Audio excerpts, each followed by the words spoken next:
आज की कहानी है महाभारत काल के। द्रोणाचार्य अपने शिष्य पांडवपुत्र और कौरवों को पढ़ा रहे थे, तो उन्होंने एक न्यू अध्याय शुरू किया, यानी नया अध्याय, जिसका नाम था सत्य। उन्होंने सभी पांडवों को और कौरवों राजकुमार को कहा, इसे आप आत्मसात करके कल आना। आत्मसात यानी इसे अपने जीवन में उतारना होता है, सिर्फ याद नहीं करना है, यानी उसे अपने जीवन में भी उतारना होता है।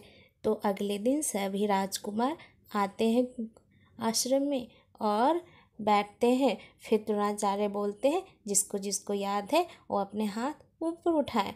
तो सभी राजकुमार अपने हाथ को ऊपर उठाते हैं, बस युधिष्ठिर नहीं उठाते। द्रोणाचार्य को विश्वास नहीं होता कि युधिष्ठिर तो सबसे तेज बालक है राजकुमार, फिर इसे क्यों नहीं याद होता।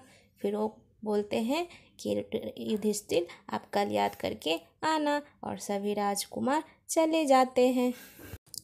फिर अगले दिन सारे राजकुमार आते हैं और फिर द्रोणाचार्य बोलते हैं राजकुमारों से, जिसको याद हो गया वो अपने हाथ को ऊंचा करे। सारे राजकुमार अपने हाथ ऊपर उठाते, बस युधिष्ठिर नहीं उठाते।